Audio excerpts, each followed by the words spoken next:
In the United States, rights are outlined for criminal prosecutions in the Sixth Amendment. You're familiar with the terms: right to a speedy trial, impartial jury, right to retain counsel, and also the right to be able to represent yourself. It's rare to see someone represent oneself for many reasons. And as Abraham Lincoln once said, quote, "A man that represents himself has a fool for a client," end quote. And tonight we talk about someone who chose to represent himself and was able to chillingly cross-examine his victim, and in this case, his own flesh and blood. Imagine the fear of sitting on the stand yourself, looking at your attempted murderer in the eyes and saying, "You stabbed me, Daddy."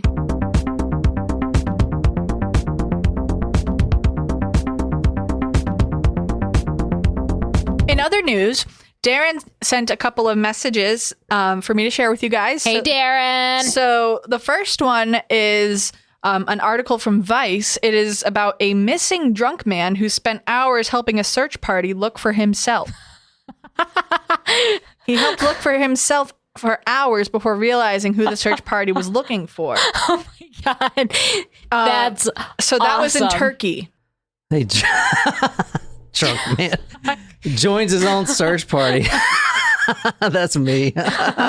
Look, he looks cool, dude. Oh my God. Oh, dude, I would totally hang out with this guy, man. Look at this guy. Let me see. Reporter.com. Oh yeah, I would definitely hang out with this dude, man. He fits right into this podcast. I feel like that could also happen. Oh, that could happen. That could happen to you, Yeah. 100%. I feel like that could happen today.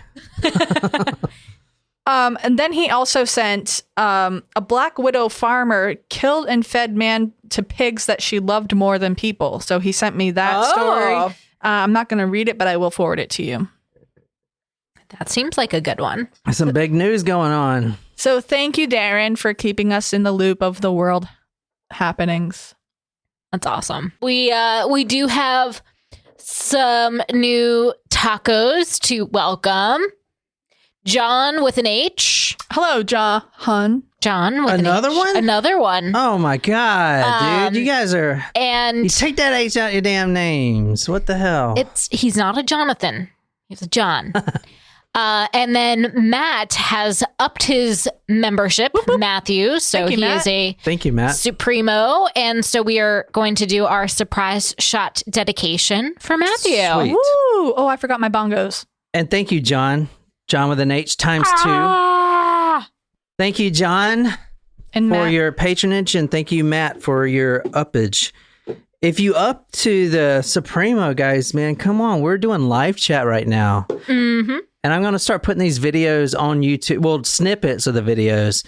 But the Supremos and the Nachos get... you guys can see the videos, but Supremos get to see it live and chat with us, man. We like to chat with you guys. Yeah, for sure. So this is for Matt. Is this a specific one? It was not a specific one, but I did go out and purchase something today.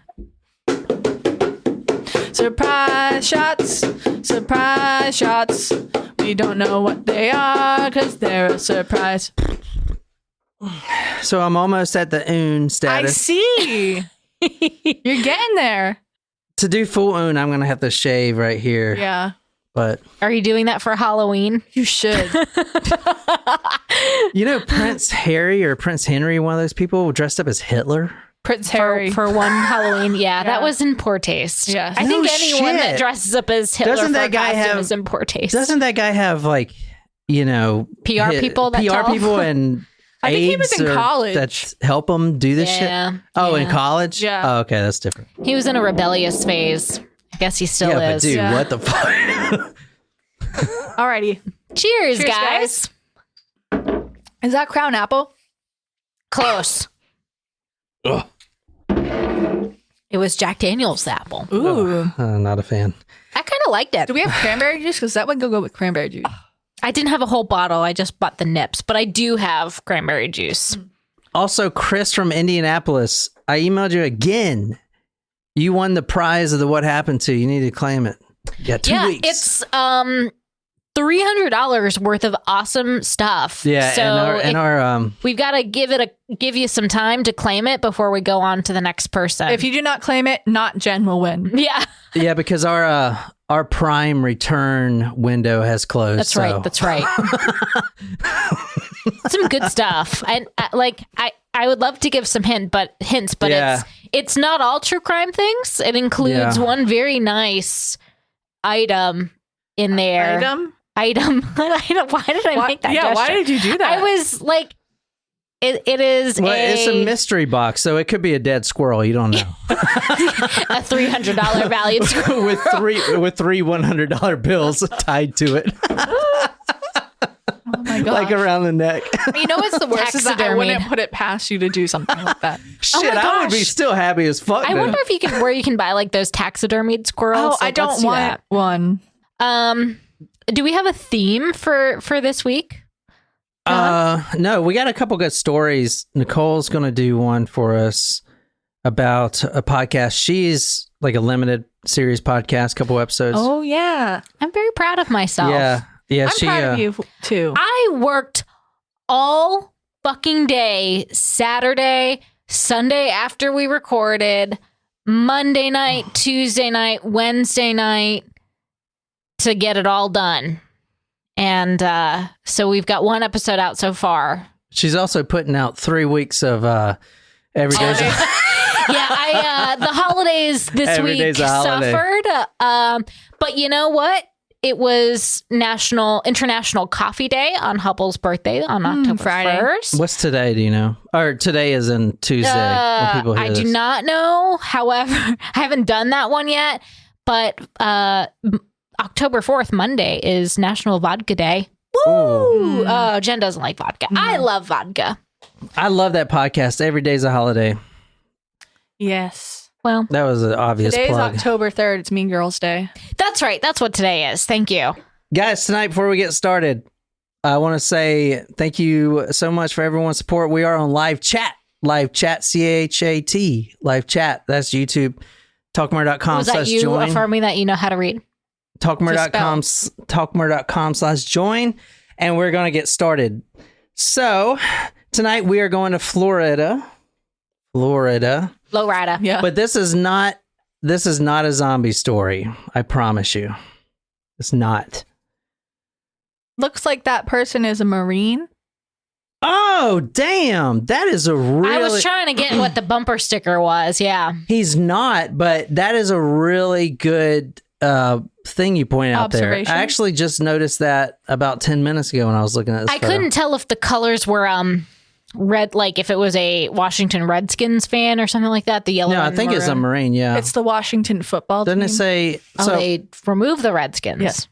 Welcome to the Talk More Movie Podcast. My name is John. I'm sitting here with Jen and Nicole. Tonight we're doing a story that happens in Florida, but this isn't a zombie story. I know a lot of you are thinking to yourself, well, if it's in Florida, it's probably a face-eating zombie. And I was once like that too, but this is not one of those stories. So You were a face-eating zombie? yeah. So can you describe this photo? And I want to say before we get started, I put all my photos, videos, and sources on talkmurder.com. You can go there. This is episode 65.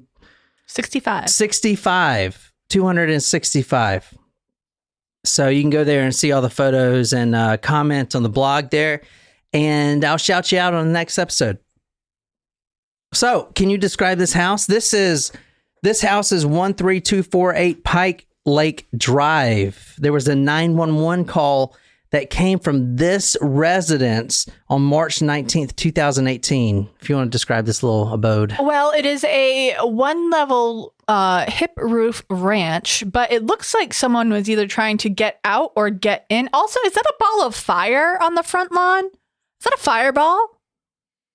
That's a good question. What is on that front lawn? I don't know. It does look like it's on fire. It looks like it's lava. Yeah. But, the floor is lava. But like, there's the screen. What the fuck is The that? screens are. Honestly, I didn't notice that until you just said it. It looks like a thing of lava. Yeah. What is that? Is it a tart? know. Is it an orange tart? Is it a? That's so weird. But- I mean, I'm guessing the light like obviously you see the police tape. Yeah. Right? Well, someone was either Okay. Is it like an oil slick? I will say like a flare, maybe. they found oil in this one spot. Time to drill. No, that exact spot is where one of the victims was found deceased. Oh. I'm not sure why it's glowing though. That is such a weird Maybe a soul leaving the body. You know, maybe I know the body's not under there. I'm pretty sure. It doesn't look like the body's under there.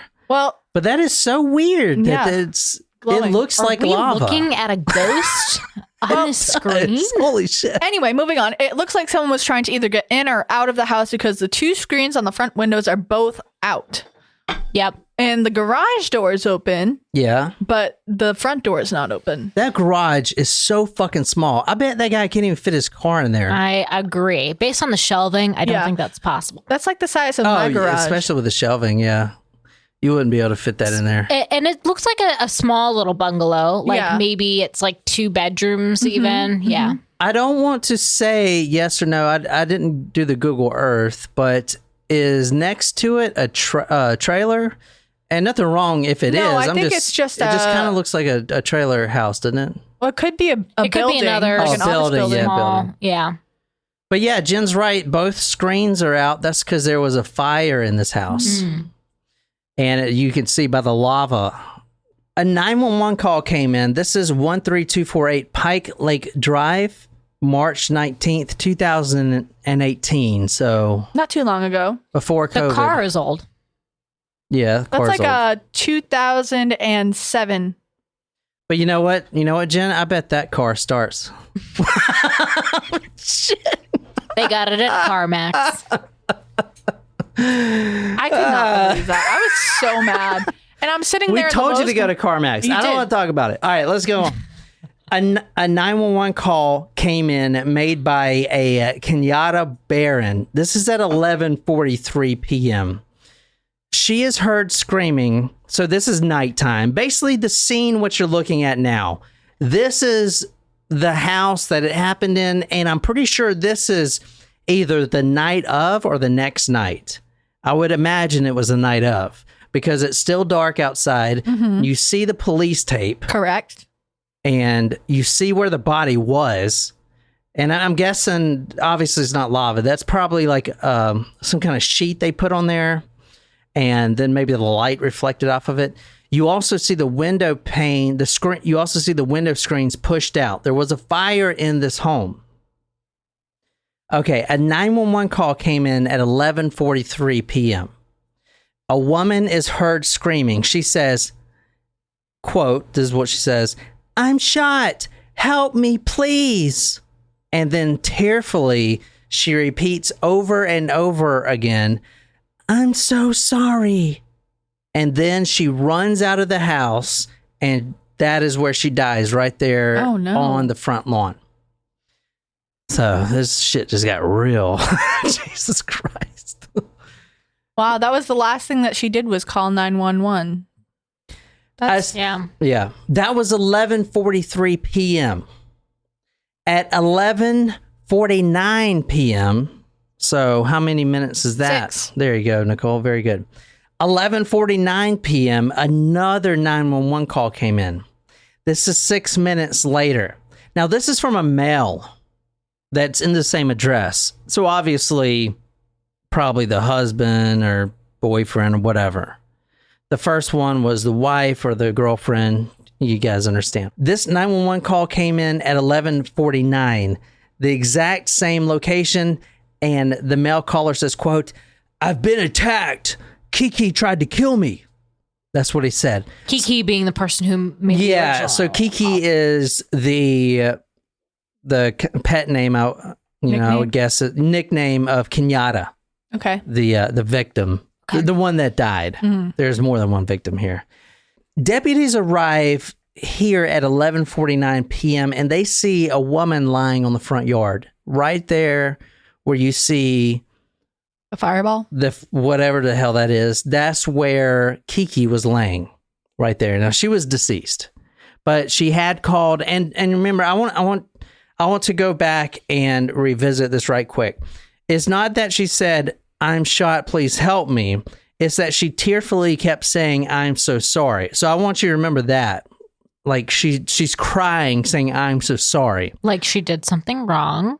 Yes, exactly. Deputies arrive at the scene at 11:49. Now, every light in this house is completely shut off. It is dark in there. So when a police shows up to a house, it's actually really dangerous if you think about it. They know they have to go into the house, especially if they hear some domestic stuff, or let's say they see a dead woman on the front yard. They have to go into the house. So if there's no lights on, it becomes they don't know what they're walking into type of thing. And it's very scary.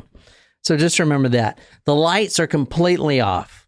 However, as soon as they start to try to go into the house, they see light emanating from the house, and it's the start of a fire, some embers burning, and then the house is about to go up in flames. Obviously, you're looking at the house right now. It didn't burn completely to the ground, but a fire was started. All right, any questions?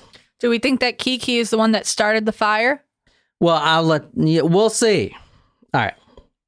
A little bit about the story. There's one part of it that was real infamous to the point where Ice-T, you know that Ice-T? Yeah. The guy, the rapper. Well, was he a rapper too, right? Yeah. Rapper, and also in Law and Order. Yeah, SVU. Law and Order. So he actually kind of made this case famous, I guess, or more famous than it was. Really? With one of his tweets.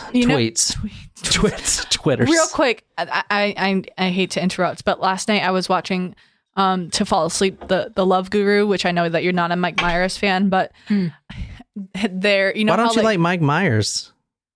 I'm not really into that type of comedy. Yeah, kind of screwball comedy. So there was, you know how like gurus all have like their saying and stuff. So his was Mariska Hargitay, and then she makes a cameo in the film. It's kind of funny, but he's like Mariska Hargitay.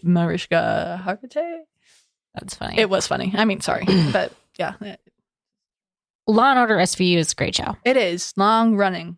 A fire breaks out, and now they're just not going in. Well, they will once they figure out who else is in the house. And you're going to be kind of depressed when you find out who's in the house. Oh no, was there a dog? A child?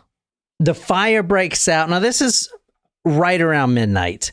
A woman is in the front yard. She's already dead. They try to revive her, but she's not coming back to life. She is obviously dead. They'll leave her here for the EMTs to worry about.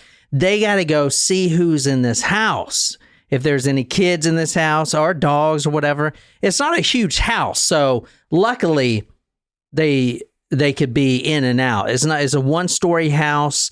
Not really big. I would say, I don't know, maybe 2,000 square feet. Oh, smaller than that. 1,200. This house is smaller than 2,000 square feet. Yeah, so a couple rooms, they can go in there when the fire department gets there and kind of clear it out. Hopefully get all the kids or dogs, cats out. Well, leave the cats in there, obviously, but...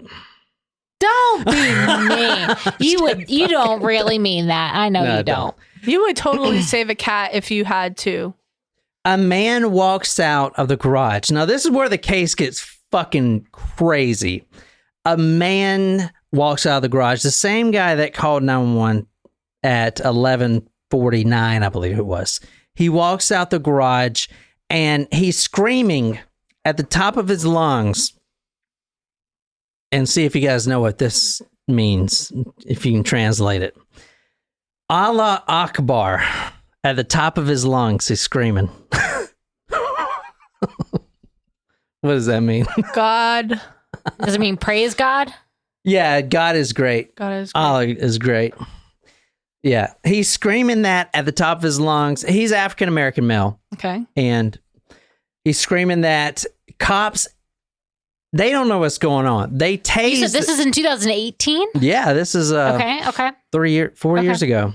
The cops tase him to get him to calm down. He's just acting crazy. If you go back to the 911 call, he said Kiki tried to kill me, and now I guess he's saying God is great. He's saying God. So is he happy that Kiki's dead, or? Well, he's screaming it like in anger type of thing. You know. Okay. Okay, so maybe he was the perpetrator who started the fire? Yeah. All right. He's screaming, Allah Akbar. Allah Akbar. Allah Akbar. Heard that a few times. I'm sure you have, yeah. Now, to the cops, going back to the 911 call, this man is innocent. They do tase him a bunch of times to get him to calm down. They shove him in the back of the cop car just to see what is going on. And he's telling the cops, he's still saying Allah Akbar, but he's saying, my wife, Kiki, tried to kill me. This was self-defense. You know, I barely escaped with my life. All this stuff. All right. At this point, he's innocent, right? And not innocent, but at this point, if the house goes up in flames, and Kiki's already dead, it's basically his word. Okay? Yeah, okay. His word against no one. And that's what he wants. Okay? Because as of now, he could still get off scot-free, even if he was the killer, even if he just called 911 6 minutes later and said, Kiki's trying to kill me, self-defense, boom. But, now here's the cliffhanger. The house is in flames. He is sitting in the back of the cop car saying he's innocent, self-defense. At this moment, a 9-year-old boy also walks out of the garage. Oh, wow. That is the son, Ronnie O'Neal IV, who's sitting in the back of the cop car. Who's sitting in the back of the cop car is Ronnie O'Neal III. Okay. Ronnie O'Neal IV, 9 years old, stumbles out of the garage. He is suffering from burns all over his body. No, 30%. I think it was only like 30. I know it's a lot. 30% of his body was burned, and he's 9 years old. Poor thing. He's tiny, right? You know, 100 pounds. I don't know. That's right, or less than that, probably. I don't know. Probably somewhere around there. Small. Yeah, maybe less than that. 30% of his body burned.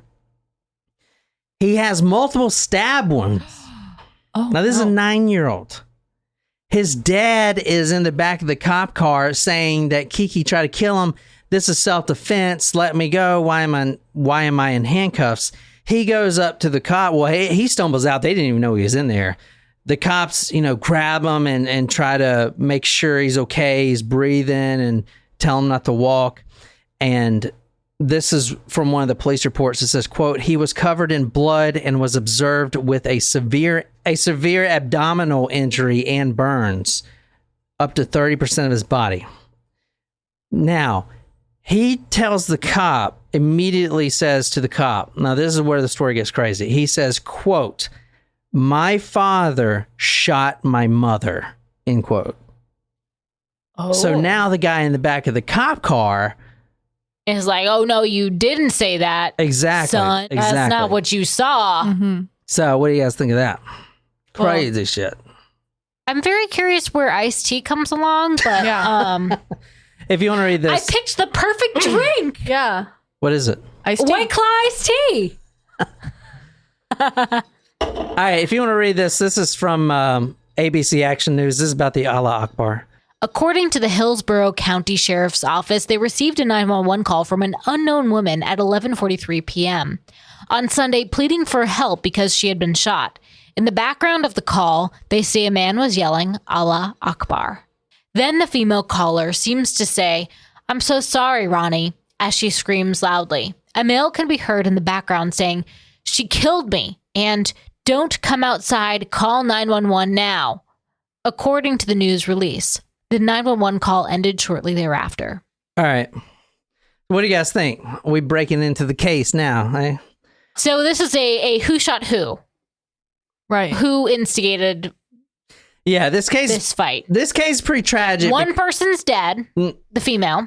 Let me back up. 2 people are dead. There was 2 children in the house. Oh, no. Yeah, that's why this case is so tragic. They had a daughter, a nonverbal autistic Oh, God. daughter. She's deceased. That's why this case is so tragic. It's hard to have any light with this case, but this case is not known for her at all, which I did put a little there was like a blogger that wants to bring light to her, like a remembrance, which I think is awesome. So I've kind of put that in there, and we're going to talk a little bit about her. I know it's not my job to bring like remembrance, but you know what I'm saying.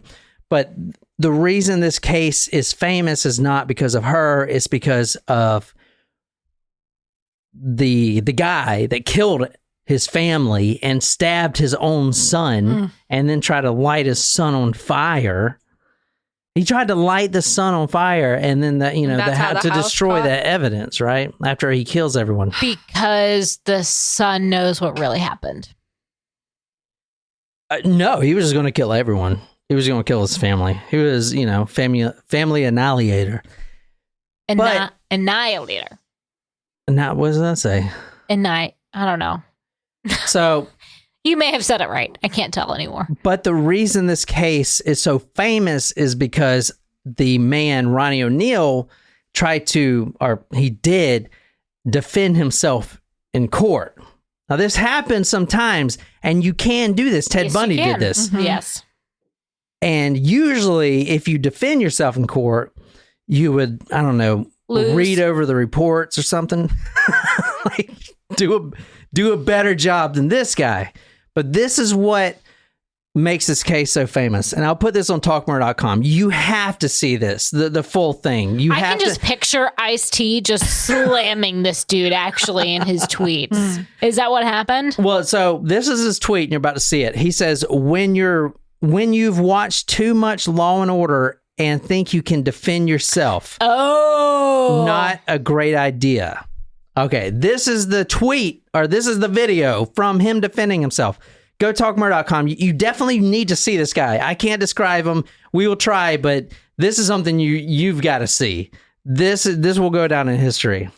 And the evidence is going to show that law enforcement tampered with evidence to meet their such high... Looks like a cartoon character's hair. That's awesome. How does he get to stick up like that? Wait, hold on. Because originally, it wasn't enough.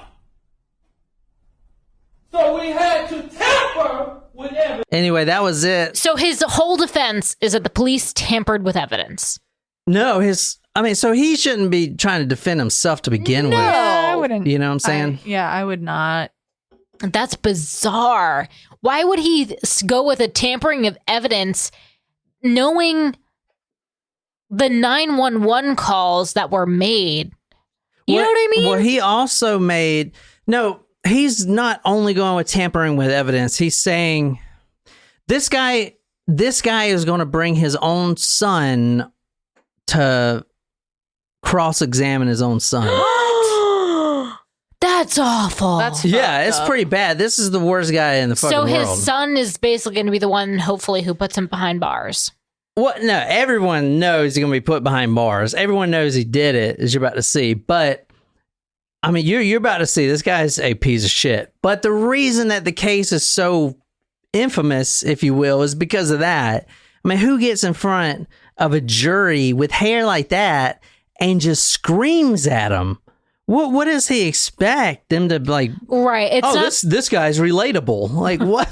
He's not putting him. That's a very good point. It's not putting himself into a good light that he is a calm, collected human being. No, right. He's saying the evidence is going to show. It sounds like he's fucking crazy. People are probably like cowering and shit. Like, oh my God, please don't fucking hurt me. Yeah, so that's the crazy shit about this case. I mean, if I'm a juror and this guy is defending himself, I'm like, I would actually be I would be wondering how the judge is allowing him to represent himself, because he's making him seem insane. You can do that. But if the judge thinks that you're like not competent enough, I think they can step in and say no. I don't know. You'd have to ask a lawyer. Quote, I look alone, but I am backed by an almighty God. This is what he's screaming at the jury, and as they're cowering in fear. The evidence is going to show that I love my children. The evidence will not show you that my son witnessed me beat his mom to death, nor did he witness me shoot his mom. In fact, he didn't witness much at all. But what happened when the son was put on the stand? Okay, when the son was put on the stand, it says, quote, the first words that came out of this brave boy's mouth were, quote, my daddy killed my mommy, end quote. That's what the assistant state attorney Scott Harmon said in his opening statement. Is he okay? Where is he now? Yeah, and I'm not going to get too far into this, but he was adopted by one of the deputies that showed up to the scene. Oh, wow. Okay. Wow. Yeah, so that's great. Yeah, it's great. The public, and I'm sure you can find who it is if you wanted to, but from all the videos and the court videos and stuff like that, they bleep out the officer's name. His last name is Richard something, but they obviously wanted to keep private, so I didn't even look it up. That's really so that's a nice silver lining to that. Yeah, and it kind of there was a movie that was it Samuel L. Jackson that did a movie where the police adopt the child. he was like a detective. There is something. Yeah. Yes, And I was trying to. I was like, this seems like the plot to a movie. Yeah. But yeah, that really happened. So in 2018, he adopted the only surviving victim, which was Ronnie O'Neal IV. Wow. And he was 11 years old. This was last year when he testified against his father. And him testifying against his father is all. So when you watch the in court video, they'll show Ronnie the killer and the prosecutor, everybody. But they won't show the 11-year-old. Because he's underage. Yeah, he's underage. So they'll just show like the desk or whatever. I'm going to show you a video that's going to make you sick. It's when because he cross-witnesses his own son. So what do you say when you first see your son for the first time after you try to stab him and then pour gasoline on him? I guess we'll find out. Yeah. It's just like, hey, man, nice to see you kind of shit. No. It's fucking terrible. Some people should not have children. Agreed. Quote, the evidence is going to show that law enforcement tampered with evidence to meet their high burden of proof. Because originally, and I'm just repeating what he said in the video, originally it wasn't enough. So we had to tamper with evidence since it was such evidence already, but we still had to tamper with evidence. Not making any sense. Okay, let me see. In a second 911 call at 11:51 p.m., a male caller told the operator, I've just been attacked by some white demons, and then stated, her name is Kiki, and she tried to kill me, and I just killed her. So that was the call. So obviously we're going on self-defense, right? Yep. Well, not really. He didn't make that a part of his argument. Yeah, exactly. But what kind of? I mean, that if you watch the whole trial, that is his argument, basically. Because the son says, well, my dad shot my mom when they were arguing. And then the dad's like, well, no, it was self-defense. And the son didn't see that. What really happened was the mom came after me and tried to kill me. So I just defended myself. Okay. And then the plan was initially to light the whole place on fire so there's no evidence. Because there's some very damning evidence. Oh, okay. Anyway, this is the mother right here. Go to talkmore.com to see the mother. This is Kenyatta. This is Kiki. This is Kiki right here. Her friend Erica Worthy said, quote, that was a good woman. Very sweet. She used to help my son with math, end quote. She had a gunshot wound to her arm and trauma to her face and upper body. So the gun used was a shotgun. They actually found the shotgun disassembled. So after he shot the mother twice, actually, once to the right back shoulder and the other to her arm with a shotgun. So, shotgun pellets go everywhere. Mm-hmm. Once he shot Kiki, then he tried to disassemble the shotgun and kind of hide it so police wouldn't find it, I guess, or get his fingerprints or whatever. Mm-hmm. Let me see. Also discovered were numerous pieces of a shotgun in the general area of the victim. So everything was disassembled. There was a wooden stock and other mechanical pieces of a shotgun kind of laying all around the place. As far as her autopsy goes, there was a gunshot wound to her right back shoulder, another gunshot wound much larger to her right elbow. Her right arm was broken in 2 separate places. So like your right arm, being, what is this, like 3 feet, in 2 separate places is broken. So maybe her wrist and her funny bone or something, Crazy. There were numerous injuries to her head, including 15 separate lacerations to the head area. 15 cuts to her head, basically.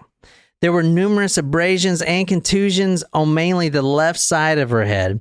6 to 7 fractures of her skull. Oh. So tell me, all right, so we're going to talk, she had a lot of fractures. Yeah, it doesn't sound like self-defense to me. And broken arms and everything else. So it's not the shotgun that's going to break her arm and fracture her jaw. So what else did she suffer from, knowing that she has fractures everywhere? Domestic abuse. Yeah, so she was beat badly, almost to the point of death. So if you go back and revisit the 911 call when she says, I'm so sorry, that was after he takes the butt of the shotgun and beats her with it and beats her almost into a bloody pulp. 6 to 7 fractures just in her skull. Her jaw was completely fractured and separated. It's amazing that she was able to talk on the 911 call. yeah, no shit. It's probably all the adrenaline, I guess. Wow. And plus, well, see, if you go back to when it says, I'm so sorry, she says that. I like to think she was saying that, kind of to her children, I'm sorry that this is happening type of thing, which I believe that was going through her head. 6 to 7 fractures of her skull, fractured jaw, fractured facial bones, several fractures at the base of the skull, not including the 6 to 7 fractures of her actual skull. Her teeth were missing, several teeth. She had less teeth than you were supposed, the majority of teeth were out. Like all of her front teeth were missing. And when that happened, when you get hit with a shotgun in the face and your teeth come out, you're most likely going to swallow them. Oh, no. So that's where they would go. The cause of death was actually not the shotgun wound at all, even though she had 2. Getting shot with a shotgun, I mean, that is, even if you get shot in the right elbow, you're still lucky if you survive because the pellets separate and one can hit you in the heart. Yeah. You know what I'm saying? And, when a bullet actually goes into your body, it can actually hit a bone, like let's say the ribs, and bounce around in your body. That happens a lot, actually, and just kind of tears everything up in the body. Yikes. So the best bet is an open and out kind of wound, but that sometimes doesn't happen. But she didn't actually die of the shotgun blast. She died of brain hemorrhaging as a result of blunt force trauma, which is being beat with the butt of the shotgun. So crazy. Now this is what's really, really sad about this case. This is the 9-year-old daughter. Oh, poor thing. If you want to try to describe her. Sweet little girl. She has a Snapchat filter on with like little flowers. Yeah. The mom has that too, I noticed, right? Mm-hmm. Well, I can't tell if that's Snapchat filter or if she's actually wearing a flower crown. Oh. I think it's a filter. Well, how can you tell? Well, that one, her eyes are purple and like... Well, this one, so she's actually wearing a crown there? She could be. I don't know. Maybe it's a filter. I don't know. I don't have Snapchat. Sweet little thing. How old is she? Like 5? No, she's 9. She was the older. Both children were 9? He was 11. No, he was 11 when we testified. Let me go back right quick. Make sure. 9. Yeah, she was 9. 9-year-old, and her name was Ranivia. And I hope I'm pronouncing that right. Ranivia. And she was a nonverbal autistic. She was on the spectrum. So nonverbal, I didn't even know that was a thing until like we did a case a couple of weeks ago. They were nonverbal. It's crazy. So they just never talk in their life ever. It's severe. Yeah. I mean, so they've never said anything like mama or anything as a baby? I mean, I would venture to say it varies on. It varies. Yeah, I don't mean to put you on the spot. And this thing is, it's very sad, but it's also really interesting because I didn't know that was a thing, nonverbal. Anyway, she was dead on arrival. And God. She was burned to death. Let me just get to it. It's terrible. Because guess who's doing this? The father. Mm. The father is doing this. The guy that was screaming at the jury. That's what's sad about this fucking case, man. Yeah. And, a lot of people like Ice-T, like, yeah, that's funny that he's like screaming at the jury and shit, but fuck, man. Like, for real? You know what I'm saying? It's like not even, I don't know. It's just sad. Yeah, no shit. All right. She was actually pronounced dead at 12:30 a.m., but that's when they pronounced her dead. She was dead on arrival. All right, let me get to this. This is fucking terrible, terrible, terrible. This is from her child fatality summary, which is a document used in kind of like an autopsy report. This 9-year-old girl had penetrating, now I'm quoting all this straight from the document, penetrating chop and blade wound to the head, neck, and torso. So, oh my gosh. Okay. All right, let's like go over that again. The word chop is in there. Chop. What do you think about when you hear the word chop? Like something was cut off? I think of like an axe. There you go. She was killed with an axe. Penetrating chop and blade wound to the head, neck, torso. She had foot fractures, and she had some of the stuff, a lot of the stuff is anatomical. I'm not really sure. She had a fracture of the mandible, which is her chin. Mm-hmm. Yeah. She had subdural hemorrhaging cerebral contusions with traumatic injury. So that means bruising below the skin and on the brain. She also had thermal injury burns, obviously, because she was in the fire. Actually, her burns, quote, full thickness burns to the total body surface area, end quote. So she was completely burned up. Completely. And she had asthma, like bronchial asthma, which makes me think she was alive during the fire, but I'm not sure. I don't know how she could survive what you're about to hear with the axe and everything. Now, this is from the Autism Wars. This is a little blogger that I just came across when I was searching her name. But it's a really, I'll put the link on talkmore.com. It's really nice what she wrote about. She, wrote about the case, but kind of only focused on her as the victim, as an autism patient, because this woman's blog, all she blogs about is bringing awareness to those with autism that lost their lives in tragedies like this. So she says, quote, her humanity has been stripped from her, end quote. So I'm kind of pulling all what I'm reading now from that blog, the Autism Wars. And it's like the Autism Wars at Blogspot or something like that. She was born July 29th, 2008. She attended school. She attended Foster Elementary School and continued on to Core Elementary. She loved getting up and seeing her mommy and brother. She loved dressing in pretty clothes and wearing earrings. She loved eating Oreos. She loved seeing her bus driver. So it's a little bit kind of about her. I mean, there's not much, obviously, about her. Well, I'm glad that they, that someone out there does things like this for their victims. I think that's awesome. Oh, yeah. I'll put that link on there. She does that for a lot of people. But anyway, that's terrible, I know. The next thing I want to focus on in this case is the cross-witnessing of his own son, if you guys want to hear this. Yeah, I do. All right, so here we go. How you doing? Good. This is when they first meet. It's good to see you, man. Good to see you too. Good to see you, man. As you'll see, he not only stabbed his own son after he killed his sister, so his daughter, Ronnie O'Neal's daughter, he not only stabbed his own son, but he held him down with his foot and poured gasoline on him. I can't, this is so brave of him to be able to but he's withstand his own father's questioning. Yeah. That's incredible. Yeah, and did you hear he said, good to see you too? Yeah. I mean, this kid, I hope you freaking grow up and be I just hope you have a good life, man. That's all I hope for. Good to see you too. Good to see you too. That's his dad, yeah, but I mean, look at him look down. I mean, what would you do? Yeah, he you should try be to fucking kill this ashamed. guy. Good to see. Look how fake that is. God dang, man. See you too. Terrible, man.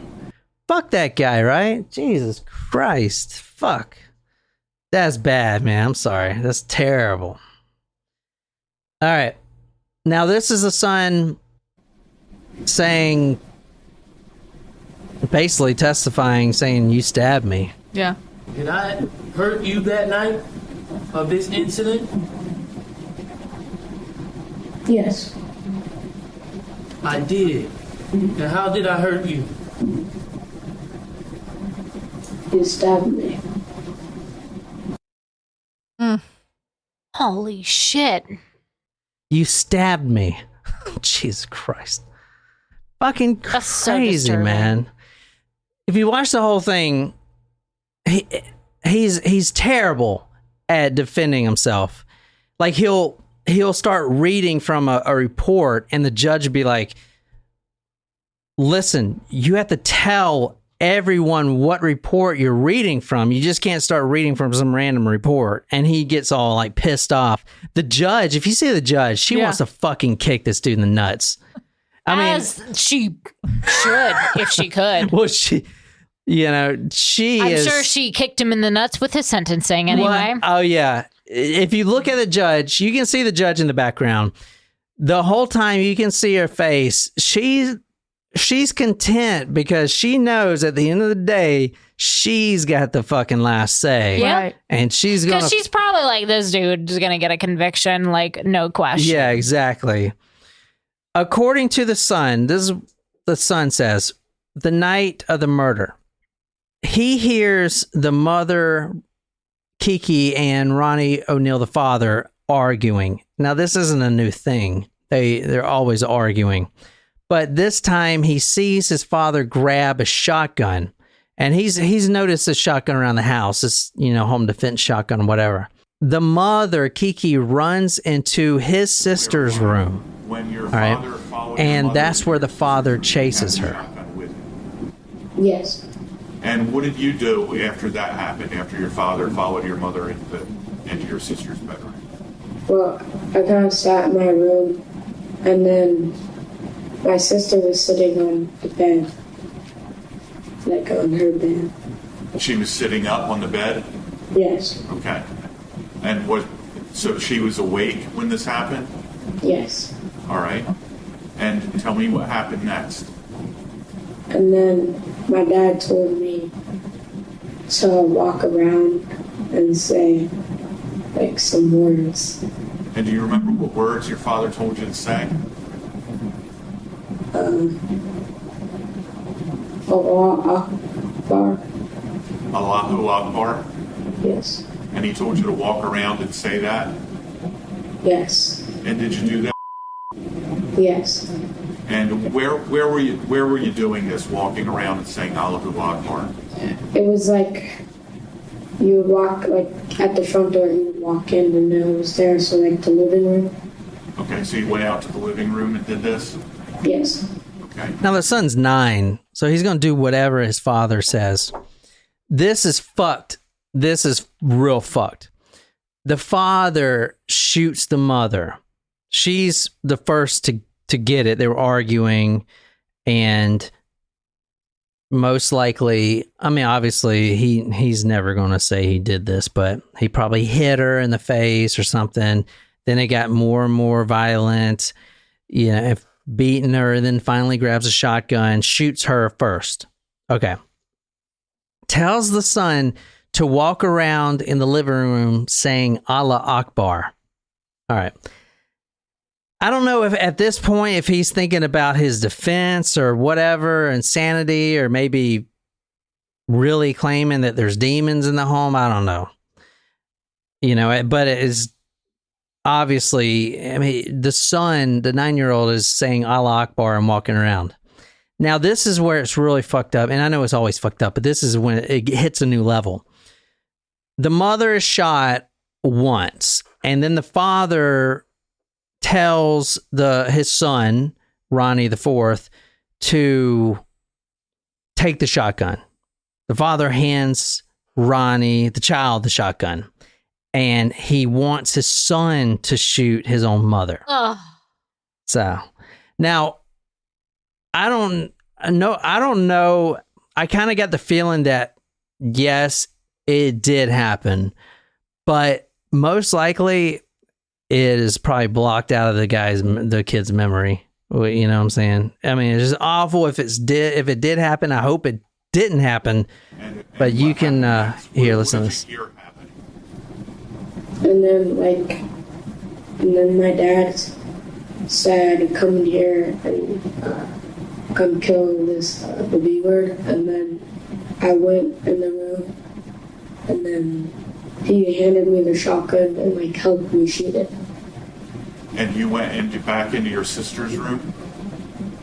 All right, real quick. So the father calls the son in and says, "Come help me kill this bitch." I don't know if you heard that. I did, yeah. He said B word. Not like... This kid's fucking now 11, so he doesn't even want to say that. I mean, especially about his mom. Right, and it's the kid's mom. That's just... But the father, that guy that you saw, says, "Come and help me kill this bitch." He hands the son the shotgun, and the son says, "He helped me shoot her." So shoot his own mother, basically. Oh, it's my terrible. God. Yeah, it's fucking terrible. Shots from the shotgun before that?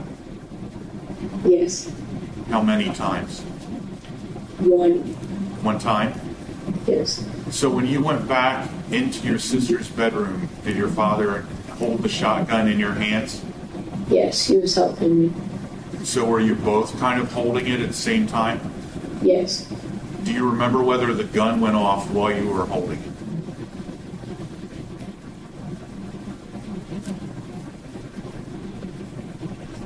it? So you can tell it's silence. Do you remember?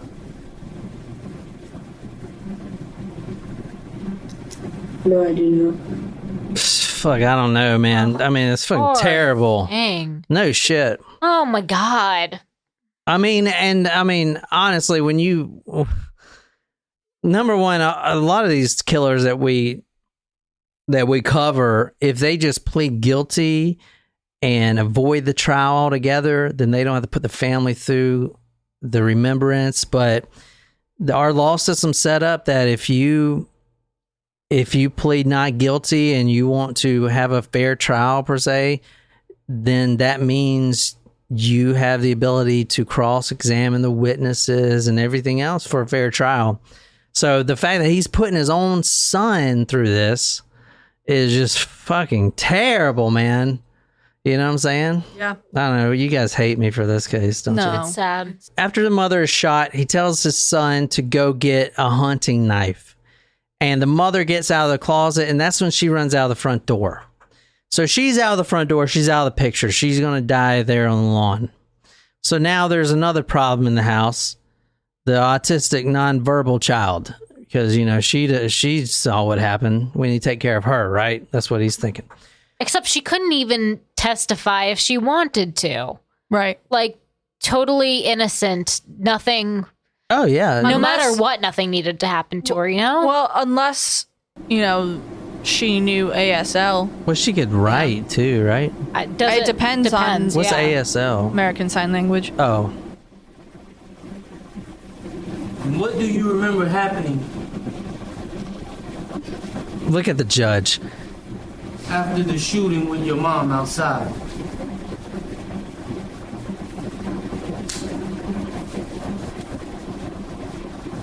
You coming back inside, and you getting my sister, and then putting her in Look at the judge. Holy shit. my parents' room, and then you hit her with an axe.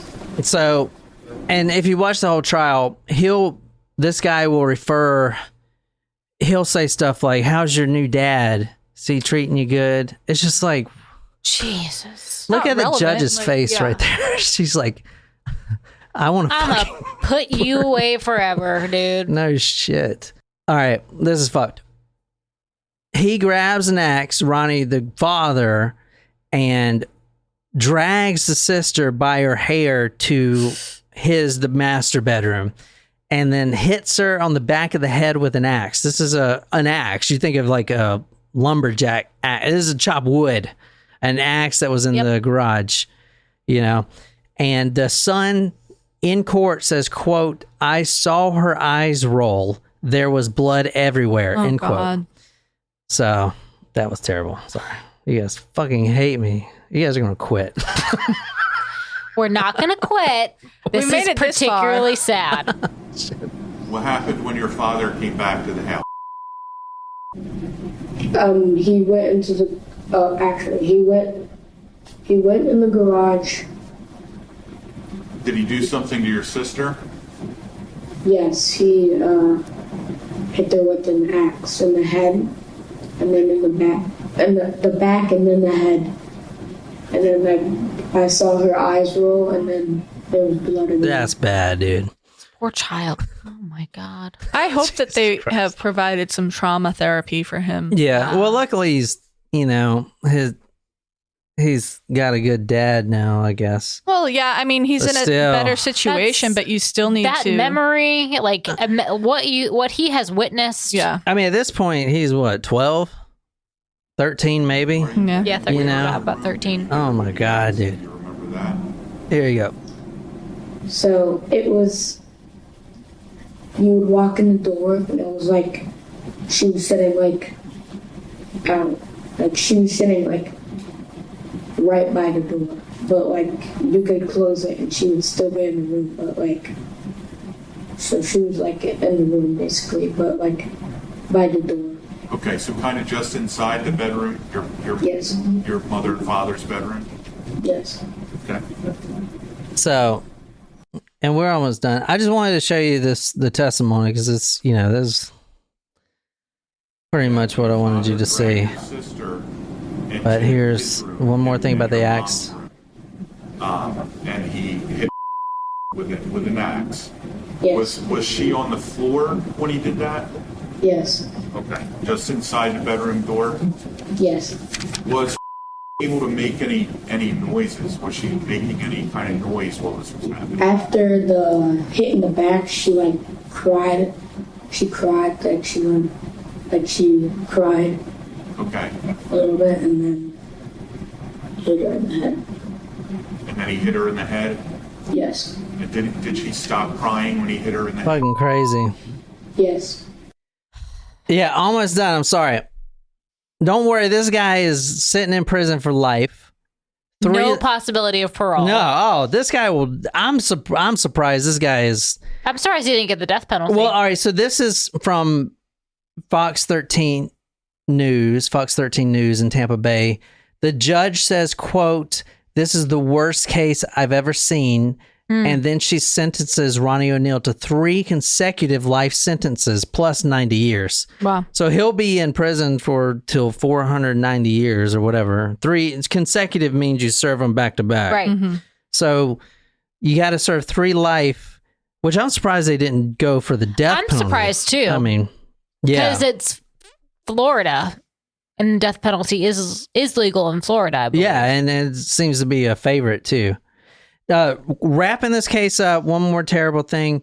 This is the father trying to burn the house down.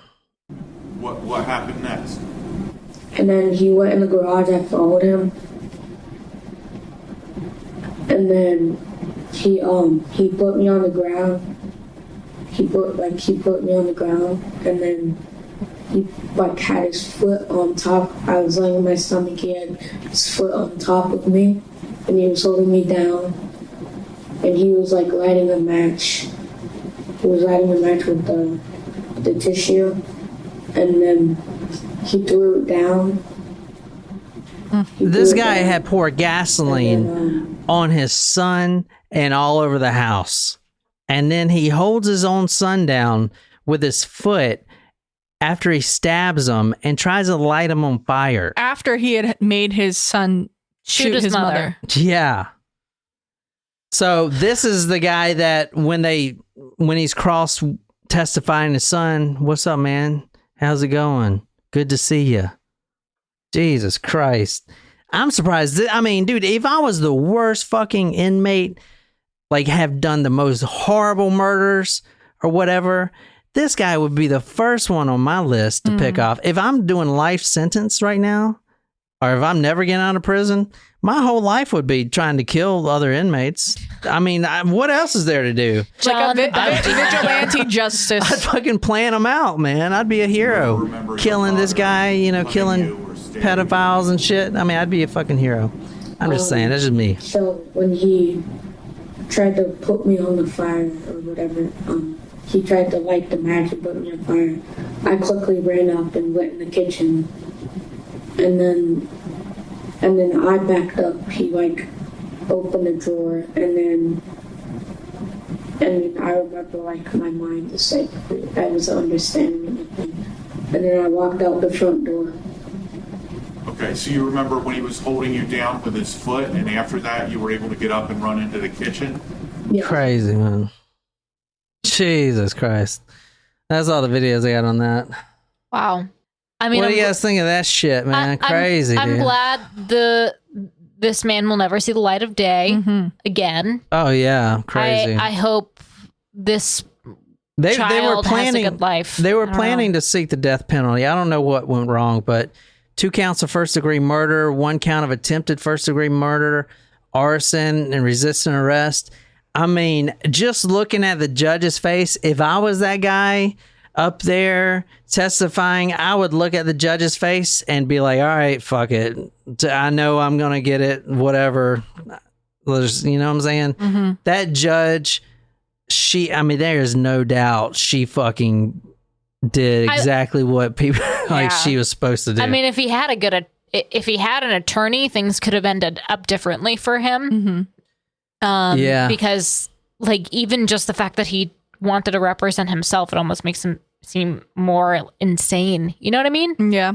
I mean, I interviewed one lawyer in the past, and I was really good friends with another lawyer that practices in Colombia, and in both cases, the one in Colombia, she was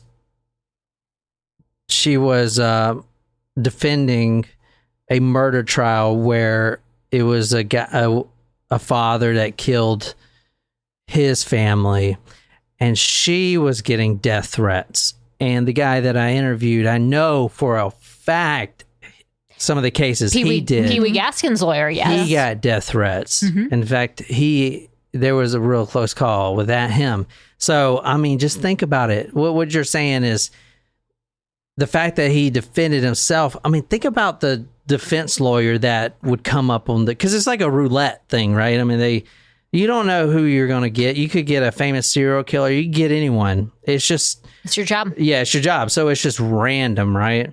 So think about the lawyer, the attorney that has to defend this asshole. Well, that's why I think my sister does not want to go into criminal I don't blame law. her.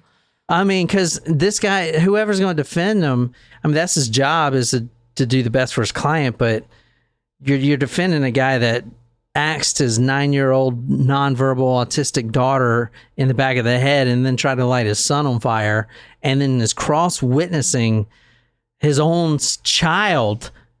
And if you watch the trial, it'd make you sick. I mean, he's basically telling him, no, that's not how it happened. It's just horrible to watch, man. Anyway, that was the case for Tuesday. Jeez.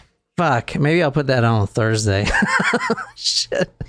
Yeah, I mean, it was still a great case. Yeah, it was interesting. Just really sad. The next case is not as sad. Not nearly as sad. I apologize. It's crazy. It's about some millionaires, but there's some some really fucked up shit that goes on with it. But that's going to be the Thursday case. And then we're putting out an episode on Friday. Nicole's going to tell us about some Nazi pedophiles and secret cults and organizations, aliens and everything. So Not that's going to be on aliens. Friday. But anyway, I hope you guys enjoyed that. Probably not, but go to see the pictures and the video of this guy at talkmurder.com. That's the blog that I blog on. You guys can share that if you want and talk to me there, comment. Anything else? And until next time, my name is John. Good night, you lovely, lovely people.